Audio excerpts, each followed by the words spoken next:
This week on Mastering Dungeons, in our main segments, we are going to do the twofer again. We're going to give a mini 2024 5e review looking at stat blocks. And then our main topic today is going to be building the perfect building the perfect campaign guide. Ooh. Yeah. We had a question, and the question led to some thought, and that thought led to this main topic.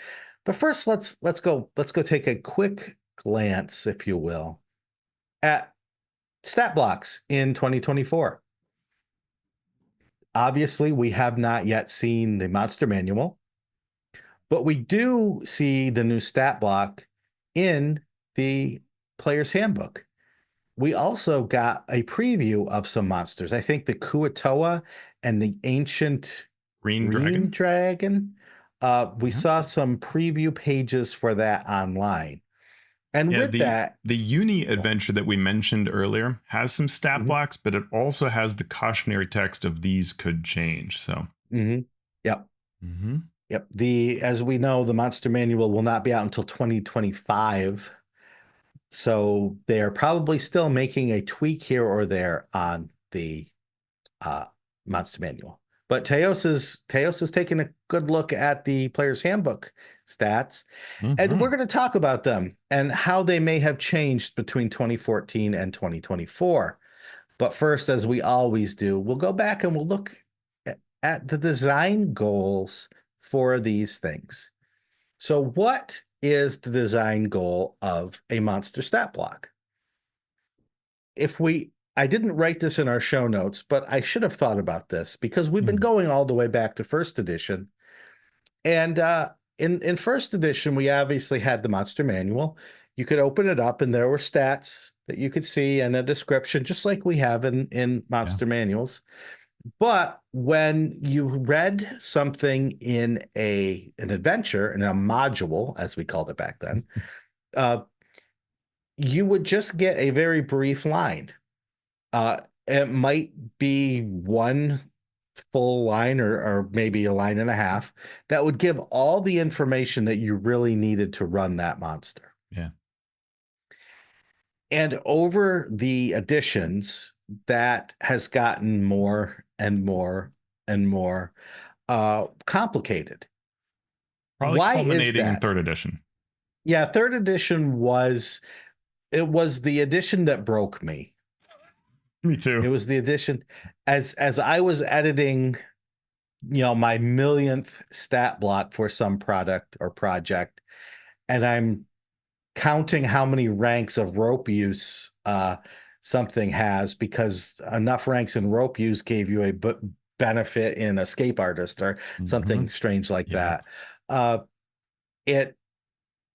said, okay, this is too much. So why do we need and why do we have stat blocks? What is their purpose?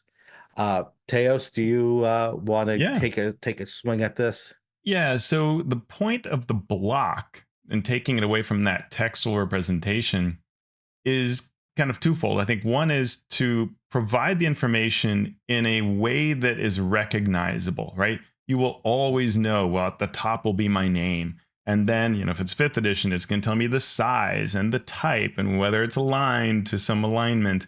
And then we're going to get like some stat things like armor class and hit points. And then it's going to have like the ability scores and some senses. And then at the bottom will be these various actions. They'll be broken up into action type. And all of this, as it becomes familiar, helps me run it. We can look at fourth edition for an even more kind of blockified, right? Like parsed, segmented kind of approach to things.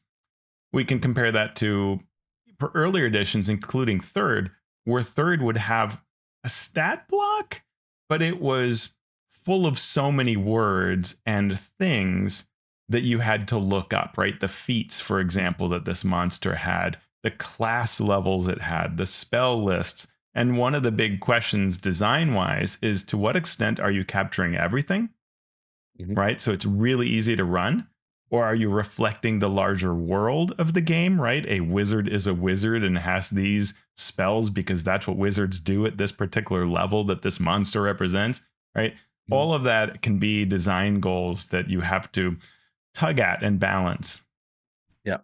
And one of the reasons that in first edition and second edition, to a degree, you could just have a single line for your monster or multiple monsters is because you really only needed to know for most of them their AC, their hit dice, their hit points, and their attack roll and damage. Uh, when we get to third edition specifically, but also fourth and fifth, the principle of like one cool thing kicked in. You don't want the goblin to just be a small sack of hit points Right. and an ogre be a large sack of hit points. You wanted them to both feel like they belong somewhere or have some meaning in the world, and you want them to, for the game master's purpose, be able to do something cool as mechanically as part of a game Yeah. that could both be fun for the game master and also to sort of surprise the players. So that's where you get things like the goblins being able to disengage Shift. as Yeah. disengage, shift, whatever, 5 foot step as a bonus action. So that differentiated them from other monsters. Whereas orcs may be, uh, they could, if they were uh, driven to 0 hit points, actually the first time come back at 1 hit point, Yeah. right? That showed that they were tough, and that was a Yeah. little bit surprising to players when they first encountered them. It's like, oh, he slumps down, and oh, but he stands back up. Same with zombies, same with right skeletons, same with anything, giving them this one cool thing. And in fact, I've sort of made a rule for myself now. Hmm. Whereas when I make a monster, I want to have one cool thing per proficiency bonus -1. All right. So if the monster has a proficiency bonus of 2, which is the lowest it could have, take away 1 from 2, you get 1. So that's one cool thing that Okay. monsters with that. Now, if you get to a proficiency bonus of 3, you're talking CR4. So you're Mhm. talking, fourth, fifth level characters. You're getting into tier 2 use there a bit. So I want to have 2 cool things that monster can do. Maybe Interesting. it's that plus a breath weapon, or that plus an area attack. So now, if you get into, the fifth P proficiency bonus, proficiency Mhm. bonus of 5, I want to have 4 cool things because now combat should be lasting a little longer. Players should be a little stronger. So I want to surprise them in ways. And this could Right. be layer actions. This could be anything. But the important thing for me is these be active things. These be things that the players see and know and understand, not just like, oh, they're resistant to non-magical weapons. It needs to be something they can do or act, a reaction that makes a certain attack miss, that Yep. sort of thing. Yep. So a stat block that does that, though, becomes larger because now it's not only giving that basic information of hit points and armor class, but you're also having to describe and detail these cool things that the monster does that's different than just attacking and Yeah. doing Yeah. damage. Any thoughts there? I went on for a bit. Yeah, no, that makes perfect sense. So if we so I think those are our design goals, and Mhm. increasingly I think, DMs and players expect, especially DMs, that you're going to have this block, this definable thing, right? It's not a paragraph of text for D&D, especially fifth Mhm. edition and kind of future editions. It's going to be this sort of block that breaks things up. And it's because of those design goals that there should be some complexity, some richness to the battle. Though in a Mhm. lot of ways we can look at how fifth edition stepped back from fourth edition, right? Fourth edition had multiple interesting things per creature. A lot of the fifth edition ones don't quite stand up to your rule of the player, the proficiency bonus -X, because -1, because they are a little simpler, especially at the lower levels. They can often have not a lot that's interesting. It just does Mhm. what it does. It's a little more like second edition, perhaps. Yeah. So what I did was I took some of the stat blocks that we have for 2024 and I put it in a document directly next to the one from 2014. And the first thing I thought was, well, this is done via D&D Beyond. So the first thing I thought was, well, we know from the player's handbook that there is a new layout for the stat block. It's looks slightly different. Teos is holding up a copy here that shows what the new stat block looks like. So when I went to the 2024 stat block in D&D Beyond, I realized they didn't really update that layout. It's still using the old layout. In D&D And Beyond, yeah. in D&D Beyond. And now I don't know if they're going to change that because that would probably take more work than they want to do. But the print version is definitely different looking. Yeah. With the book right in front of you, what are some of the things that you note, Teos, about the new stat block? Yeah, so what's really interesting is what jumps at you visually immediately when you look at the stat block is it now has the ability scores in these kind of color shaded Mm-hmm. tables. And so it'll say strength, this is for an ape, strength 16, mod +3, save +3, int 6, mod -2, save -2, dex 14, and so on, right? So it breaks this out. And almost everybody, when they first look at it, goes, wait, what is this? What is Mm-hmm. this? What is it doing? And because it's now added right explicitly the saving throws, so you don't have to Yeah. think through the math of it as you did before when you just saw strength 16 +3. Now it stinks strength 16 +3, but also save +3, and in this table format. Mm-hmm. I would say this is a questionable decision. Mm-hmm. I'm just trying to be fair here, like trying to not be personal about it, but it's questionable. Questionable because from a graphic design, layout design, you are making this like the thing that jumps out at you at the page. And I think Mm-hmm. everybody would admit those are not the most important things in this stat block. So you've Mm-hmm. somehow chosen to bizarrely color code this thing as if they're the most important thing when they're not. Yeah.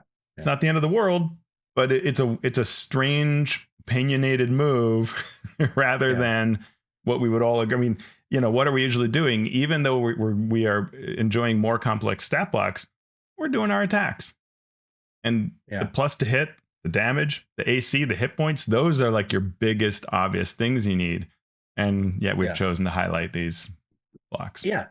When I first saw it, I went, "Oh, cool. Okay, that's going to save space." And then I realized, no, it really doesn't save Mhm. space. And if if the if the saving throw bonus was going to be different than the just a plain ability score bonus in a lot of monsters, I would say, okay, cool. Now I don't have to look down a line, look for that saving throw line that they used to have, where if the bonus was more because they were proficient in that save, it would give you the updated save. But for so many monsters, they unless something changes in the player's handbook where monsters are now getting bonuses to their saves, it seems like an extra bit of work for not very much payout. Mm-hmm. Mm-hmm. Uh, and as you say, it draws the eye, but it's drawing it to something that we rarely use. Yeah, and I mean, when I look at the printed page, right, we know the 2024 book has a larger font. But if I Mhm. if I hold up the 2014 and look at like this bat, you Mhm. can see those vertical line or horizontal lines that are there. Those Mhm. actually kind of make things a little big. So we Mhm. actually end up with about the same space used for the bat. Yeah. Although I will note that the bat no longer has an echolocation or keen hearing line, so it's maybe not the best. Arguably, Mhm. 2014 would be smaller with its smaller font, but it's reasonably similar, right? We didn't really truly gain a ton in the Yeah. 2024 version, but we have this kind of complexity of that big giant stat block segment there. Yeah. So I just did an experiment. I'm Hmm. like, I'm going to grab the first stat block that's in the player's handbook, and I think it was ape. So I took the stat block for the 2014 ape and I put it next to the 2024 ape. And I'm looking at it right now. And the only change is instead of a dash for languages, it says none. Okay. Right.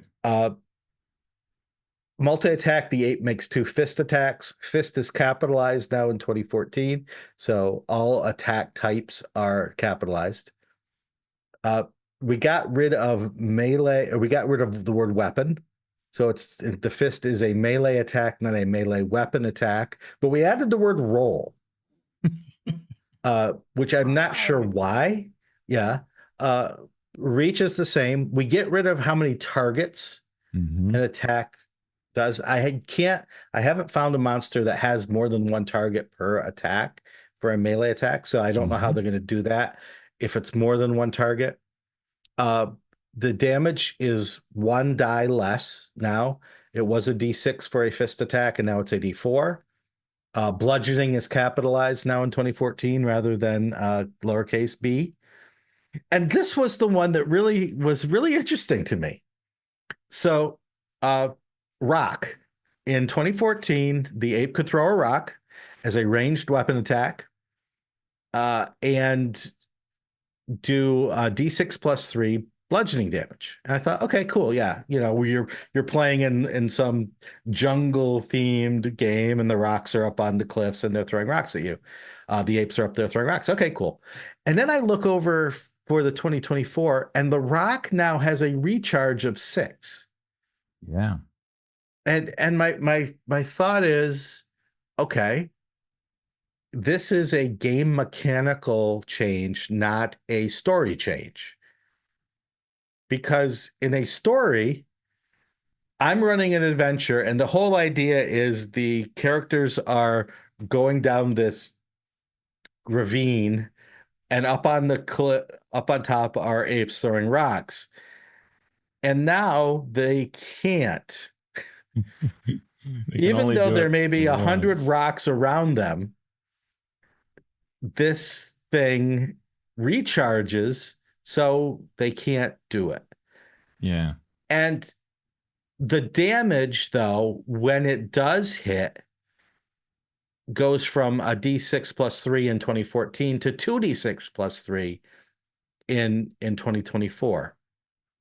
And I'm at a loss to why that change. Yes. I join you in that. We can argue that the ape in 2014 hit a little hard.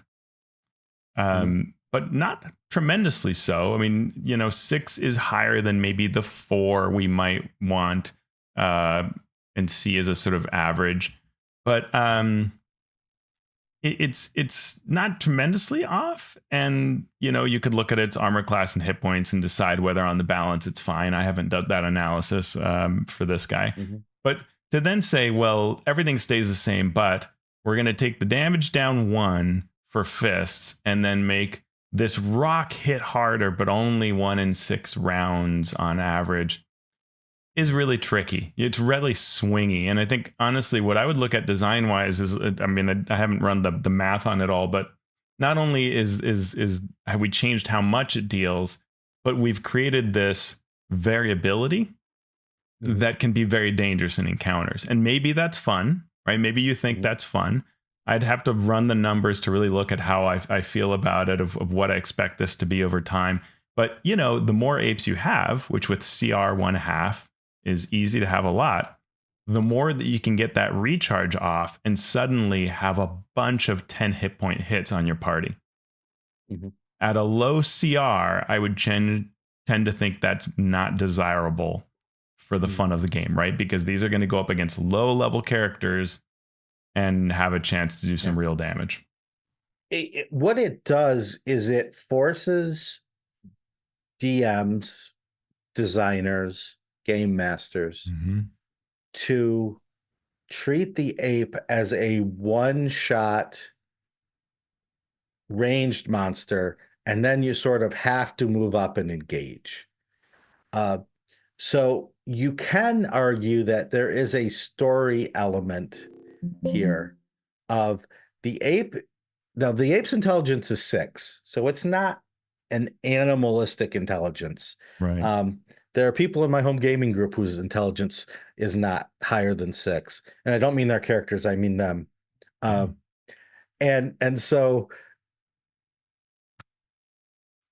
this is, for me, is design meant to give this ape a place in the world. Mm-hmm.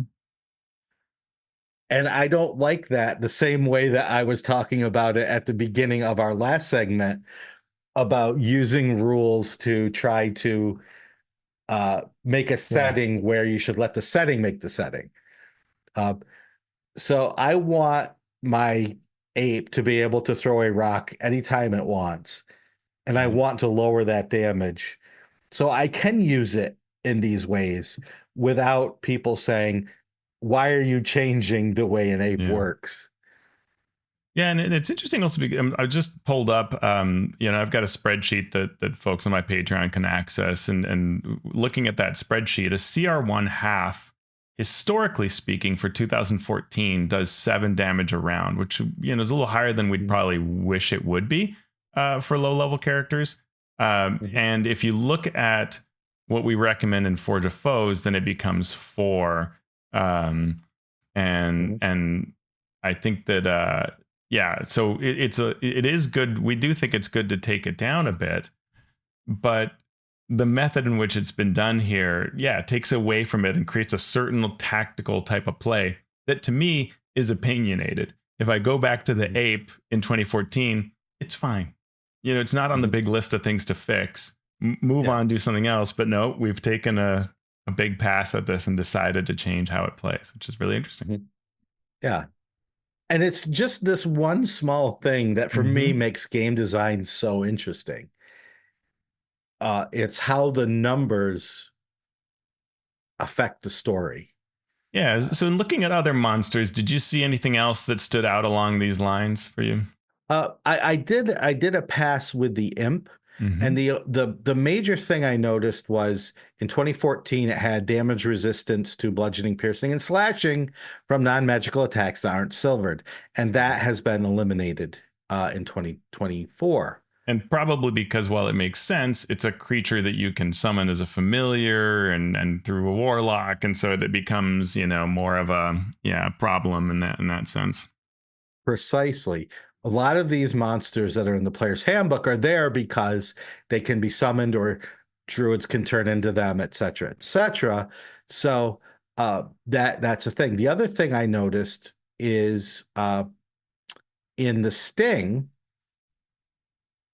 the damage was 5, and then you had to make a Constitution saving throw to avoid taking 10 poison damage, 3d6 on a failed save or half on a successful. Whereas now it's just 6 points from the piercing sting plus 7 poison damage straight up, no save, Wow. no save for half. You just take it. And I feel like we are going to start seeing this more often, this elimination of the saving throw. It's just going to be Yeah. the monster does this thing and there's no save for it. Which is fine. I can see that being a less about an opinion and more about we've looked at this game data and going back and forth on saving throws, how engaging, how fun is it versus the time it consumes. I can sign off on that. Yeah, I can sign off on that too. I'm good with things happening to players automatically that don't change the game without their quote unquote consent. So if it's something that changes the state of play, absolutely saving throw. If it's just this extra little bit of damage, I'm good with that just being something that happens. Yeah, especially, in this case, this DC 11 con save, right, is something that becomes quite a waste to roll, especially if you have higher level characters, right? Because the idea is that your +5 to attack because of bounded accuracy will still make the imp work if you have a bunch of them at higher levels. Well, now you're doing all these saving throws over and over and over again to see if they hit a DC 11, which more than half of the time they'll probably make, and then just becomes a waste of rolling. So it especially works in this kind of case with a low CR creature, I think. Yeah. And the last thing for the imp was the hit points. 2014, imp had 10 hit points. The imp in 2024 has 21 hit points. And my first thought was what, and I'm like, oh, they got rid of the half damage from bludgeoning, piercing, Yeah. and slashing from non-magical attacks. There you go. That's all I needed to know. Mm-hmm. And I'm Which, wondering if we yeah. will see that bump in other monsters if they remove that non-magical attack damage resistance. That is an interesting idea, right? That we're giving you less to interact with, and we're just going to give you a hit point boost. So, Yep. in fact, it's interesting that it didn't go from 10 to 20; it went to 21 for whatever reason, but probably just stat based, whatever. But Yeah, because yeah, of the math, they yeah, the they math of it. extra But hit dice. yeah, that is Uh, super interesting. It's yeah, it certainly makes. I mean, that's a different fight, right? That's a different fight. yep. Just a couple other things to note. The octopus, which I think is there because, hey, Druid, you can turn into this creature and swim through the water and do these cool things. In 2014, it could grapple. It only did 1 hit point on bludgeoning damage, but it could grapple. And they got rid of that grapple in 2024. And I'm like, oh, okay, I see. Yep. You don't want the druid turning into octopus and grappling everything, only doing 1 point of damage, but now you're holding and yeah. Yeah. The giant spider got rid of web sense that it had in 2014. And I was like, okay, I guess I see that. And what they did was they gave it proficiency in perception. So now it's like it knows where everything is on its web, or it just knows where everything is better. Mm-hmm. It looks like they're taking out those situational things Yeah. and just making it, or at least in this case, making it more of a mathematical thing. It's Yeah. interesting. It's like, okay, I don't know that you needed to, right? Like, Yeah. okay. Well, I mean, as a designer, you're told your job is to go through the book and change these monsters. And this is our design goal. So go to town. And so that's why I'm trying to Well, I sort want of to pause you there. reverse engineer I'm going to disagree what. in a sense. Yeah. Yes, Yeah. but your job as a designer is to change them in an appreciably better way. Well, that's what I'm saying. I'm saying better. Better is relative.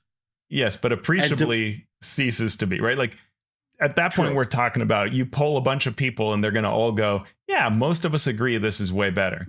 I don't know that Mhm. some of these changes we're talking about do that. I don't know if they do either, but that's what I'm trying to discern. I'm But then trying it's not to. appreciably better, right? Like, like, I don't know yet. That's mhm. the thing. Appreciably is a word that has appreciate in Or it. demonstrably or whatever, you know what I mean? Like, Right. But all of that requires a knowledge, mm-hmm. requires you take the time to think things through. And so that's why I'm doing this. I'm trying to think Yeah. things through to say, this may not look like a huge change, but is Mm. it a huge change? And we just haven't seen that change yet. Uh, what Well, was a huge oh, change you was know the what I giant am spider. seeing? I take it back on Giant Fighter because it does say on Web Walker ignores movement restrictions caused by webs and it knows the location of any other creature in contact with the same web. Right.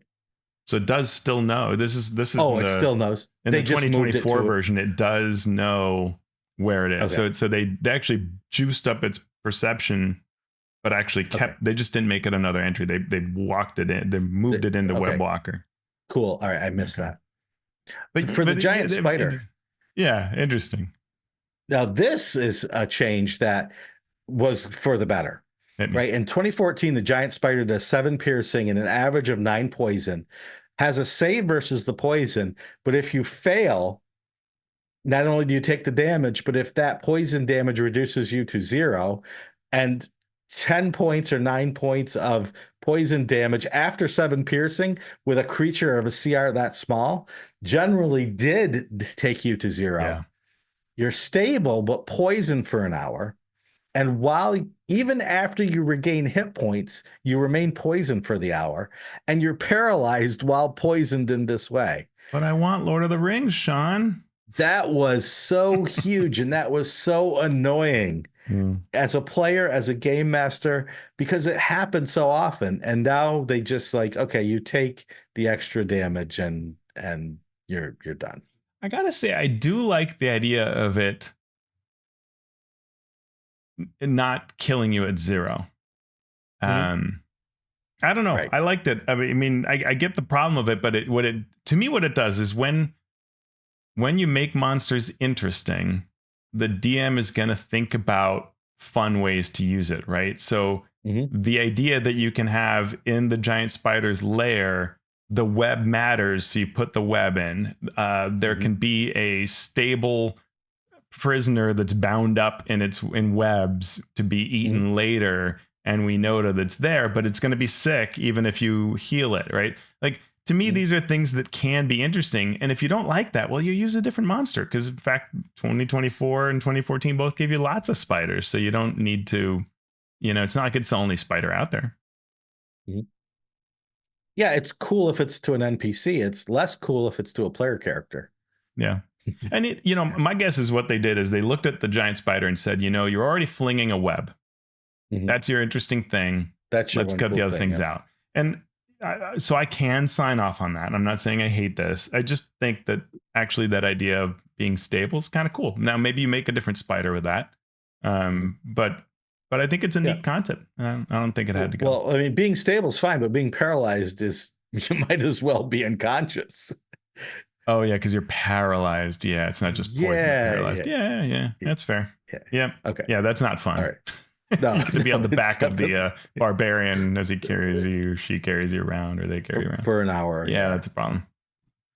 Yep. So that's our quick look at stat blocks as we know them right now. So I hope you enjoyed that look at the 2014 2024 comparison. Now we're going to get to our main topic today, which is building the perfect campaign guide. Not the perfect campaign, the perfect campaign guide. Right. Maybe we'll do the perfect campaign later. But this comes from a question that someone asked, but I don't see Lou that. Anders. Yeah, it was Lou Anders. Thank you. Who basically asked, what would you put in your a campaign guide? And it just so happens that I seem to be building about 20 campaign guides at the moment. So I would love to answer this question. So the question here is, for me, what should it include? What might it want to include? And what should it definitely not include? And it's very easy to say, well, put all the things in it. But Teos, as you know, having done work in this industry before, that ignores the reality of limited budget, limited page count, limited resources, time, all of that. So we can't put all the things in. So let's assume that we have a typical audience for this project and their needs, not a special niche audience. Let's assume that we don't have to teach the core rules for this campaign guide. Yeah. So the players, the game master will have whatever the core rule set is. Assume we don't have to teach the game masters how to game master. Right. Generally speaking, although that we may want to give them tips about GMing a particular campaign set up by this guide. Right. And let's assume about 300 pages to present this campaign guide. I already have an opinion. All right. That's what's your opinion so far? Okay, let's assume 250. I agree with you. And I'll say why, because it is worth noting that, like, a book like this, this is 13th age, right? It is a rule set and a setting, right? You get the pretty map and you get all the stuffs but you got to teach the game, and then there's some chunk of it for the setting, right? Then you have other things like, say, Matt Forbeck's Shotguns and Sorcery, right? And that is using 5e in this case, and because this is the 5e version, and so you are, adding to it, and yet it's still pretty much the same size, slightly Mhm. smaller. And I could pick any number of, like, here's Deadlands, which does not include the Savage Worlds Mhm. rules, and it is slimmer, both smaller in its overall size and whatever. So Yep. but when I look at all this and when I talk to people, gamers of all kinds, they'll tell me like, yeah, I couldn't read all that. Mhm. And I agree True. that is an issue. True. We'll get to that, I'm Yeah. sure. But yeah. Oh, absolutely. So let's go through a list. Let's give some Yeah. opinions here. So we'll start with what should definitely be included in the Yeah. campaign guide, and I'm going to alternate. We'll alternate Cool. what we think and veto if necessary. Sounds good. So I'm gonna start with the pitch. Mm. We need to have the pitch. What is this campaign? Why are we making it? How is it the same or different from other possible campaign guides for this particular game? Yeah. Uh, what do you think? Yeah, absolutely. I mean, there's got to be some reason why this is awesome to play, and you need to make that really clear. And I think old school approaches were like, you just have 400 pages worth of proving why, or 200 or 70 or whatever, but like Mm. your entirety of the page count was supposed to prove it over time. You can't do that these days. You've got to tell people up front exactly why and really play off of that, right? I think fourth edition did a really good job where they would have these truths or campaign aspects. It would be like 5 to 8 in like a bullet point or numbered list or Mhm. something that would really break down what's special about the Neverwinter campaign setting or Dark Sun or Eberron. And then DMs and players could just, you could literally print that out, put it on the Mhm. table of like, this is what we're doing, right? Tap the sign. This is the thing we do. Yep. And there was that list, it might have been in the Dungeon Master's Guide, that were like, is your world Mm, steeped in magic or is it low magic? Is it points of light or is it yeah, highly populated, right? And you could yeah, put that on a continuum, and they had 5 or 6 different things where you could do that. And that could be part of what you say there as the key aspects. yeah. That's smart that you bring that up, because that was specifically the idea. Was like, hey, D&D makes these Mhm. suppositions. So if your campaign is going to change it, or your campaign settings going to change it, then you've got to really think through what that means for the game and do that, right? Like no gods we talked about earlier in the show, right? Whatever that might be, then you want to underscore that and play off of that, and drive that home as a major theme. Yep. What do you think then about the uh what players should know versus what the game master should know in terms of the pitch? That's a really interesting question. I've been thinking about a lot because Mhm. like the Eberron book that we reviewed, it really did a why are my show notes blanking in and out? They are. What Yeah. was the name of the Eberron? It is called Frontiers of Eberron. Oh, yep. So in Frontiers of Eberron, there is a whole chapter that's really player focused. That's a great way of achieving buy-in. So I think it's becoming more important, more and more important to do that. Sequester some area of this product and say, this is for players. Also allows you to take some of those pages as a PDF and say, here's your player's guide at kind of no extra real cost to you because you've sequestered it already. Mhm. But that's really nice, right? That lets you have essentially a player's guide and a DM's guide all in one book if you need to. Mhm. Mhm. Okay. So we've got the pitch. Mm-hmm. I posit then something else you need is the world, Mm. Yeah. whether that is the physical map and the description, whether that's cultural, whether it's economic. You need to have a physical space where the characters can be from, can adventure in, can look toward, can go through, can go to. Yeah. Uh, what do you think about that? Yeah, absolutely. I mean, for a number of reasons. One is that, when you share with someone a map, here's Tal for example, right? When you Mhm. share a map, it starts inspiring, right? We've been talking all about Greyhawk, and you look at those things and you want to know what's off the edges and what is in these mountains and the names of places, right? Like hell furnaces. Like it just Mm. starts inspiring you. And so yeah, you do need to understand the world.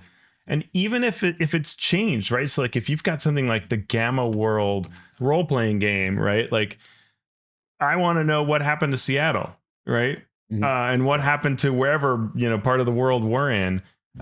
If you're playing Call of Cthulhu, to know like, well, what's my area of the world like? Yeah, it's good to also understand Boston and New Orleans, but what about my area of the woods? What's going on there in a particular area that we're playing in? And so as you establish that world, you give people a feeling of what they can explore. But I don't know about you, I feel like the Forgotten Realms, it's really interesting to me that people will complain like, oh, it's just the Sword Coast, and we never are done with the Sword Coast. Like the Sword Coast keeps getting explored and built upon and so on in fifth edition. It's almost like you don't even need all these other areas because the Sword Coast is already really really big. And I'm not saying we don't misunderstand what I'm saying from folks out there Right. listening. I'm not saying get rid of the rest of the Forgotten Realms, but when worlds are so big, then it makes it less approachable, and it means it's really a long-term project. It's more than you kind of need. I think that a Right. smaller world makes sense. Dark Sun, right, is just that tableland section, and there's more beyond, but we're just focused on just these 9 cities. Not blanking. Mm. Anyway, just a few, right? Like that kind of Right. focused in lens can really work. Yeah, and if you go too big, or I shouldn't say too big, if you go larger, what you then need to do is differentiate this area from this area. And when you do that, you either A, risk just being repetitive, Yeah. or B, you have to have a different tone. You have to have a different thing, a different focus, which then can dilute a setting to the point where your pitch becomes irrelevant. Because if you Yeah. pitch this sort of thing and then change it to this sort of thing, you're already losing people who fell in love with the pitch to give them this extra stuff. So I agree with you completely. People love this encyclopedic thing that we saw with Greyhawk, but is it useful? Yeah. Probably not in the Yeah. long term. Yeah, I mean, it waters down that experience, and there are a lot of really nice settings, especially when I think settings are trying to be innovative, like it's an apocalyptic situation. It can be really Mhm. beneficial to say we are in the one last remaining place, and now we've Mhm. got to venture outward. That gives you a Right. real nice cohesive start, or even to say where should we begin? Like maybe the world is bigger, it's Tal'Dorei or it's Forgotten Realms or whatever, but if we're all starting in Neverwinter, now we can have a really cool Neverwinter and radiate outwards, and we Mhm. can kind of change that up, right? We can have like a different focal lens for each of the areas. Like Neverwinter is very defined, right around it much more so the next two cities, and then we can get hazy and let DMs just have fun with that because it's not as critical and it's not that super focus area. Now, one of the things I'm working on right now is Strange Hollow setting. And that is sort of the opposite. That is not you start here and you work out. It's this big, massive area of mystery that you're going into from the known into the unknown. Uh, but that's nice because we can just then focus on the mystery and the transformative nature of this place and how it's unique compared to the typical D&D, mid to high fantasy setting. That's really true. One other possibility is you don't always need like the map as we might think of it. Like I'm thinking of Coriolis, and I'm holding up the book from Free League. Coriolis, which is Mhm. a far science RPG, does give you like a map of the major stars, and that's all Mhm. well and good. But we're not getting maps of every planet. We get just some descriptions and details because the fun of it is sort of more like Firefly or The Expanse, where we're going from place to place and we're finding things along the way and on the area, but you don't need the worlds. Yeah. it's the pattern of play and the things that one will encounter, and so the emphasis is elsewhere. You do get that star Mhm. chart, right? But you don't. Yeah. It's not about the detailed level of that, nations and mountain ranges and things like that. All right. So now I'm going to say something that maybe I'll get a little pushback. I say in a campaign guide, you need either new rules or a way to modify existing rules that support what your setting is supposed to do. Uh, and I think this, it may not be needed for use, but I think it's needed for excitement. I think it's needed for marketability, because you want players to tie into this too. So that's the second F of my three Fs, right? It's the flavor. It's the, you're going to come into this Yeah. world and you're going to bring these rules with you to show you how the game changes because of the setting. Yeah, my heart wants to say no to you, but my brain says yes. In that, I Mhm. really do think that, like some people say, like, "Oh, you got to, D&D should pull out all this player option stuff," and no, it's selling much better by putting in a few subclasses or backgrounds at least, to feed some spells, some magic items. That makes everybody happier. And you've got to try to sell your adventure to more than just the person, or your setting than more than just the DM, right? That one person at the table. You want several people wanting to buy it, and a diverse crowd buying it. So you absolutely need it from a business sense. I Mhm. think the key to try to make that better is to say, how are these rules really supporting the play, and enabling that play, rather than being just tack on stuff, right? Like Mhm. if we have airships in our setting, it doesn't mean we need like airship combat rules, right? Mhm. Because maybe it's just like sometimes you're fighting on an airship, and sometimes it's two airships that are next to each other that crashed and you jump from one to the other, but we're not firing missiles, like, and we don't need Yeah. all that complexity. Maybe I'm thinking of, there are a number of games that sort of have like, blimps and stuff, but there are no blimp rules, and that can be fine because that's not what the game's about, right? But if Mhm. it is about that, if you are doing Spelljammer, maybe you wanted some ship Yeah. combat rules to have, made that experience into what people expect and want out of it. Mhm. So for me, those are the big things that a campaign guide must have. And that's a quick and dirty Yeah, version yeah. of it. So what are some things that might be included? And the first thing that pops into mind for me is an adventure. If Mm. you are not going to release published adventures as part of your campaign guide, okay, here's the guide, and we're going to have a series of adventures you could buy elsewhere or play elsewhere. Then you would need to at least have an introductory adventure to show game masters what an adventure in your setting is meant to do. What sort of play comes out of this setting? Well, here, let me show you where you can get a model of it or even start your campaign.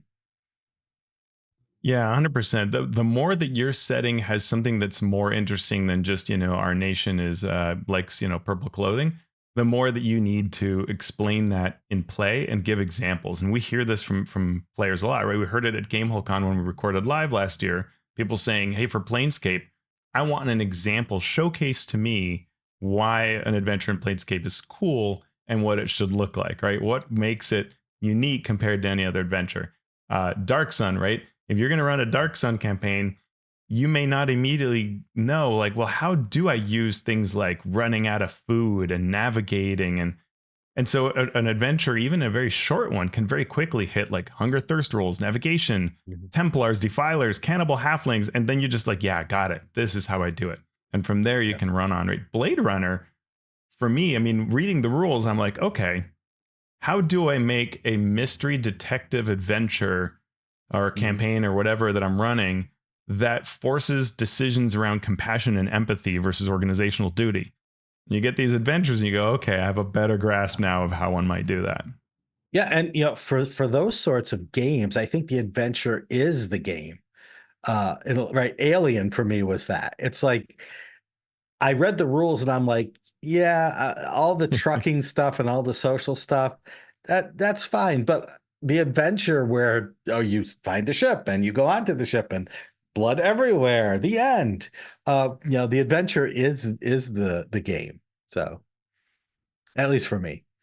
Yeah, I mean, it You, really can yeah, be, and that's okay, right? Like if that's your campaign, then that's great. Like I would say that, for Gamma World 4E, a really fun part of it is like the way you mix and match your character during creation to just choose these two things that you jam together, and that's your character. And then the cards you get both like that are sort of salvage gear, right? You're fighting with a stop sign and whatever that might be, and then you find other gear as you go, an old radio, and the clever ways to use it. That's a big part of the play, and so you want to lean into and highlight that, because that's the game, right? All right, folks, we cut that down to the wire. I had something coming up where I had to go do something, and Sean had to do something. So we're going to stop there for now. And maybe what we'll do next time is we will get into how one would create a setting, and we'll kind of do an example, just kind of playing around with these concepts. And let us know what you think about this topic and where you'd like us to go. And speaking of you, we'd like to thank everybody who is a Master of Dungeons supporter. Special shout out to our Masters of Realms. You are mentioned in our show notes every episode. Thank you so much. And our Masters of the Multiverse get a special shout out. I will read the list in reverse order. Walt Winfrey, Chris Webster, Javier Waziak, Jason Ward from Accidental Cyclops Games, Graham Ward, James Walton, Marcelo de Velasquez, the Valiant DM, Joe Tyler, Tres, Jeremy Taloman, Talos from the D&D and TV podcast, Talos the Store Lord, Josh and Liwanica of the Tabletop Journeys podcast, Krishna Simonsi, Andy Shockney, Chance Russo, Edraga Russo, Runner Rick, Ozymandias Rex, Pugnus, Vladimir Prenner from Croatia, Robert Pasley, Post Fiction RPG Audio, Frog Prince at Tentacles, Squelching Wetly, which is a Stranger Things reference, Phil Wirt from the Philadelphia Area Gaming Expo, Mighty Zeus, Tom Nelson from the Deck of Player Safety, Falcon Neal, Sean Molly, John Mickey, Trey McLemore, Anna B. Meyer, Fantasy Cartography, Eric Mengi, the Mathemagician, Paul Matta, Chad Lynch, Jim Klingler, aka DM Prime Mover, Brian King, the Mighty Jerd, who I got to play with this last weekend. We had a lot of fun in the world of Coriolis. Mark and Mary's Gaming Compound, Sean Hurst, Ben Heisler and Paige Laitman, Scott Fitzgerald Gray at Insane Angel Studios, James Fisher, Andy Edmonds at nerdonomicon.com, Will Doyle, Evil John Carney, Calvin Bridges Avalos, Merrick Blackman, Steve Bissonette, David Bastionson, Craig Bailey, Lou Anders, Lazy Wolf Studios, and Keith Aman of The Monsters Know What They're Doing. Thank you all so much. You can find us at patreon.com/masteringdnd if you want to support the show and help us do this work that we do here. You can find Sean Merwin at Sean Merwin on all the places. Find me at alphastream.org. Find us at masteringdnd. And thank you so much. What are we going to do now? We're going to go pick our daughters and help that family member have the job interview and check in on many, many other things, and then build the perfect campaign setting that reflects all that.